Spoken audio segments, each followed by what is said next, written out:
Hello, everybody. This is week 6 of Introduction to Blockchain and Cryptocurrency.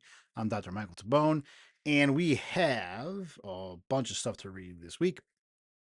Chapter 19 from Mastering Blockchain and chapter 7 and 8 from Blockchain Revolutions with Tapscott and Tapscott. Make sure you get your final labs in. If they're not available yet, I'm still getting used to the system. If they're not available yet and you're done, if you want to send them to me early, just send me an email with the links so I can just, copy and paste them or just hyperlink them so I can just verify, and then I can just add your grade in there early for you, and then you don't have to worry about it. That'd be perfect. Make sure you get those in before don't try to just do them all on week 8 if there's any technical problems or issues.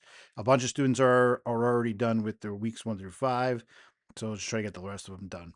Now, research papers due at the end of this week, and so keep that in mind. Okay, and make sure we're doing enough research. We're using APA 7 formatting. All of that stuff's in there. Okay, we want to make sure everything is good to go in there, and then there's no issues. There should be a thumbs up on that thing. Okay, so make sure that is good. Okay, so in previous weeks, I put this in for one of the assignments or in the learning materials was the um, old report that we had done from 2023 on blockchain adoption. Okay, so this is important. And so this week that's what we're exploring is how blockchain technology is being adopted globally. And these things have ebbs and flows. In some of these things had a lot more adoption in certain sectors and they started getting fed out. And you have to remember that things in the corporate world happen a lot. They happen in fads, right? And you guys know, right? There was a time when Pokemon was all the rage. There was a time before that it was, some other kind of card, Magic the Gathering. That was huge, right? All of these things have their fads that come and go. And the same thing happens in business. If those people that are out there in the world, you guys might remember that there's words like synergy or velocity. These words come through the general world, and there's so much jargon that gets used now in the corporate world. I'm sure you can find a whole bunch of memes on it. Well, that same exact thing happens with technology, and for a while, everything that was blockchain, VCs would just take a pen and they would say, we're going to do this with blockchain. Well, some of those things have great use cases and some of them don't. I think a great use case, a good one, is tickets. Seems like a natural case to me. I have people that have tickets that want to sell tickets to a show. I want to make sure that these are not counterfeit tickets.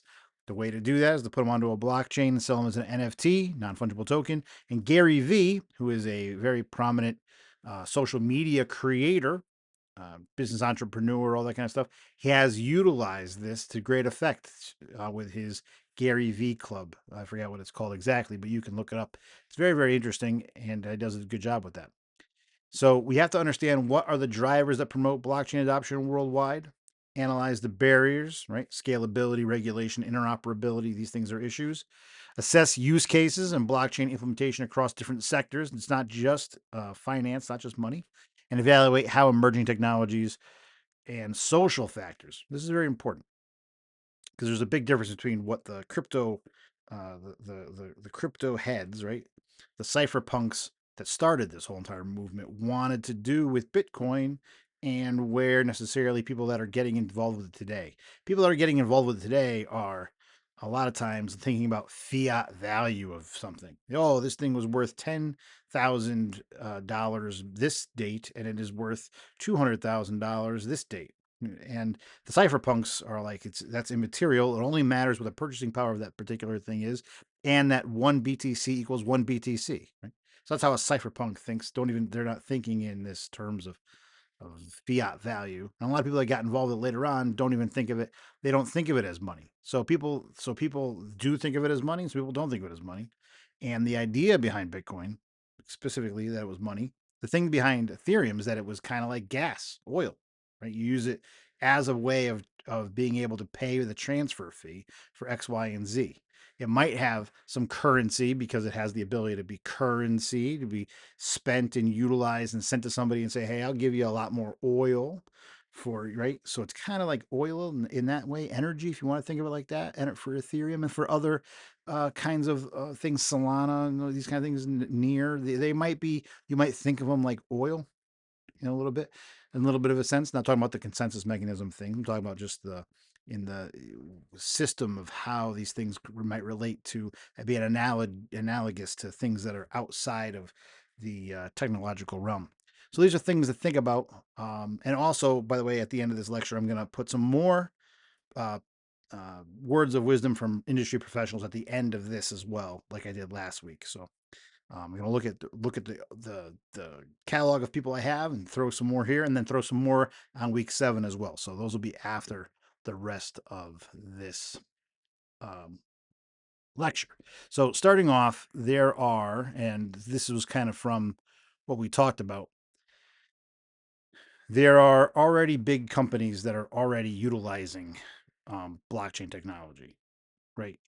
Nissan, Hyundai, you've heard of some of these things, Hennessy, Puma, Nestle, Red Bull, McLaren, IWC watches, Tiffany and Company, Time, Heineken, Netflix. They are utilizing and looking into develop Visa, MasterCard, big time, right? Lamborghini, Jack Daniels, and a lot of these people are doing these things for a lot of things like supply chain management, which is a big thing. VeChain was a big one. And back then in 2023, and this is where this report comes from, but use this report as a basis for your understanding and dig deeper, because things change. In 3 years, these things have changed big time. If you have any questions, you know where to reach me. Michael.tabone@ucumberlands.edu. I'm going to leave you with some thoughts from other people from blockchain, from Bitcoin 2025. Hello students, I'm here today with Jacob Phillips of Lombard Finance.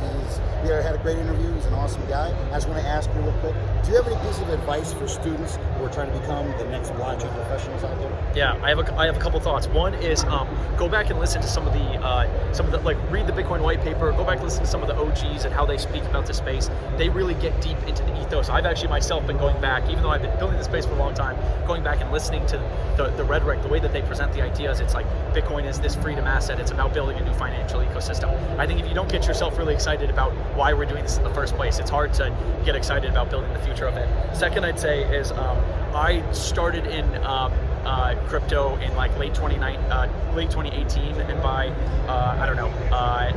early 2020, I was working for one of the biggest funds in the space. So keep in mind, this is still so early. People don't know. There's a lot people don't know. So I would say just go all in. I mean, there's so much great information out in the space. I had nobody to sort of rely on there, and it was because there was so much great information online. So don't be afraid to just go for it. And the last thing I'd say is, every 3 to 6 months in crypto, some hot new trend pops up that you have an opportunity to be an expert in. So don't think it's like because Bitcoin's been going on for so many years that it's sort of too late for you to learn. I think there's always an opportunity for somebody to become an expert on something. So go really deep on some topic, and I think you'll surprise yourself. That's awesome. Thank you very much. Sure. Appreciate Thanks it. Thanks a ton. Interview. And you know what to do. I don't know. Hello, everybody. I'm here today with Jill Ford of Bit4 Digital. She's the CEO, and I just had a great interview with her. I'd like to ask her, do you have any advice for the next generation of blockchain professionals that are in the University of Cumberland and taking classes? Yes, so I wouldn't let the price of Bitcoin intimidate you. As it grows, and you'll see it grow.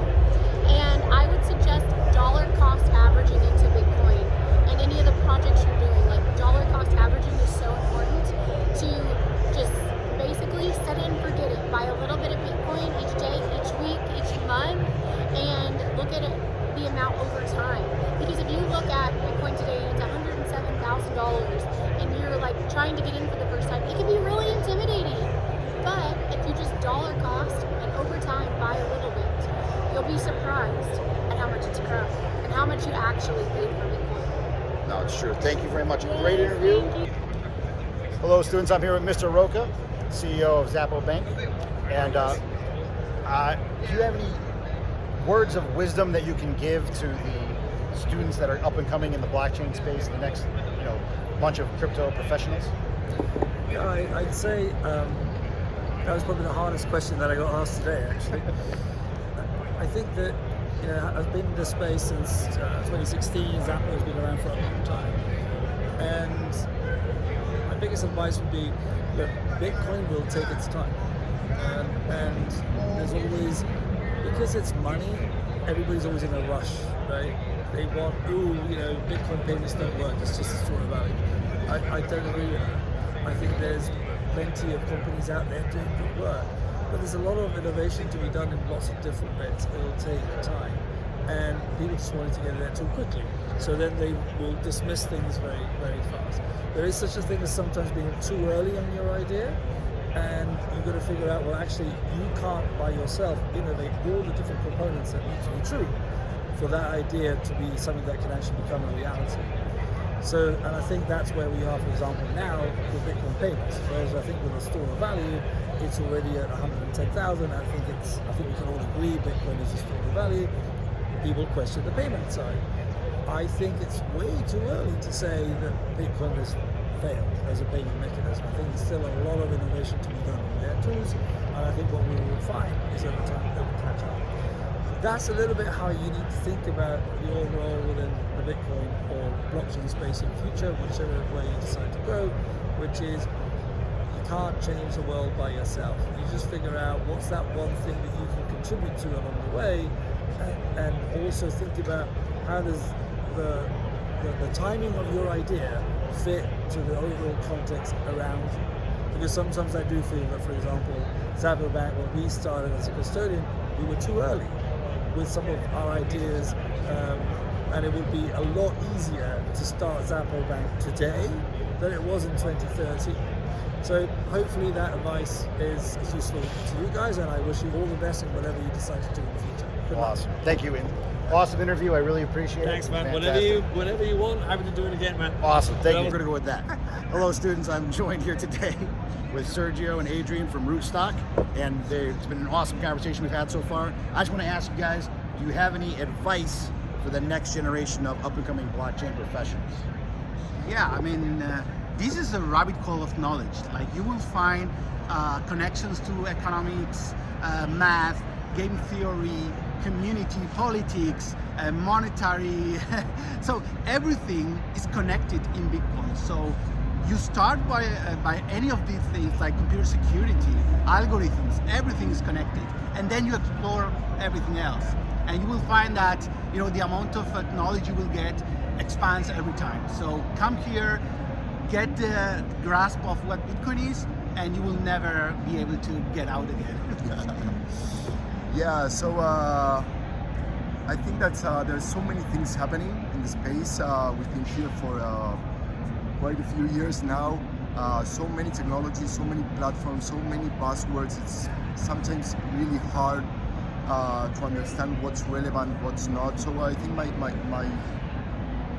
my advice for you guys is to think why these technologies are important, why they are here, why they are relevant, and try to not think of all the stuff that is not related to why these technologies are important. Probably they are important for you for different reasons.